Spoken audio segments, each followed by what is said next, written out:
So, you want to change how you think? I'm not talking about a small tweak. I mean, fundamentally rewire your brain. Well, today, we're going to get into how picking just one new hobby and sticking with it for 30 days can do exactly that. Okay, let's get into it. You know that feeling, right? Like you're in a mental rut where your thinking just feels stale. Your reactions are all on autopilot. It's kind of like you're running the same old software day in and day out. But what if I told you there was a simple way to install a major upgrade? And here's the thing. It's not about some massive life overhaul you have to do overnight. The whole idea is actually surprisingly simple. Just one new activity. That's it. One new challenge for your brain to sink its teeth into. And the commitment? Just 30 days. You can do anything for 30 days, right? It's really the perfect amount of time to start building new neural pathways without feeling totally overwhelmed. Think of it as a short-term experiment that can lead to some serious long-term change. So here's our game plan for this explainer. We'll kick things off with the 30-day brain rewire. Then we'll look at hobbies to sharpen your mind, tune your emotions, and unlock your creativity. And we'll wrap it all up with your 30-day commitment. Sound good? Let's go. All right, section 1, the 30-day brain rewire. The whole point here is to go from feeling overwhelmed by everything to feeling sharp and focused, all by taking one small step at a time. First up, let's talk about hobbies that are specifically designed to sharpen your mind. And the goal here isn't just to learn a new party trick, it's to build something called cognitive flexibility. So what is cognitive flexibility? Well, think of it as your brain's ability to switch gears on the fly, to take what you already know and apply it to a totally new situation. Honestly, it's one of the most powerful skills you can have in this fast-changing world of ours. And what's so cool about this is how you can pick your flavor of brain workout. If you learn a language, you're building adaptation. If you play an instrument, you're honing your mathematical thinking. And if you get into strategy games, you're becoming a master of pattern recognition. Each one gives you a totally unique mental edge.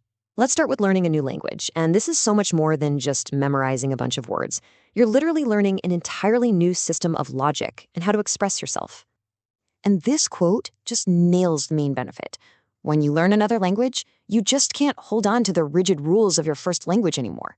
Your mind has to become more fluid, more adaptable, which helps you tackle pretty much any new challenge that comes your way.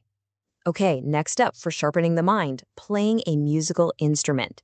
This one is a full brain workout that beautifully mashes together creativity and pure logic.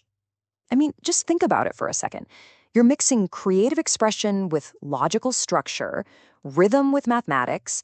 This process literally lights up both hemispheres of your brain at the same time, forging powerful new connections that boost everything from your memory to how you solve complex problems.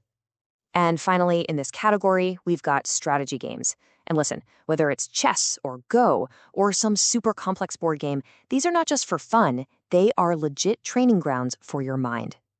And this is the real-world payoff. The skill you're building is pattern recognition, the ability to see several moves ahead. And that skill, being able to anticipate outcomes, translates directly into making smarter decisions in your career and, yeah, even in your personal life. Okay, so let's shift gears from pure logic and cognition to our inner world. This next batch of hobbies is all about mastering your emotions and building that crucial self-awareness.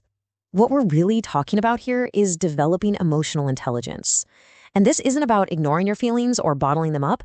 It's about understanding them in yourself and in other people so that they start working for you instead of controlling you.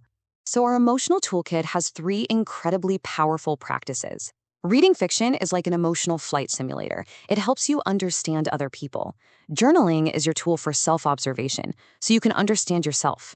And meditation, that helps you create a little space between a feeling and your reaction to it, which gives you so much more control.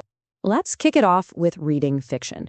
Now, it might seem like just a simple way to escape, but it's actually a really sophisticated emotional simulator.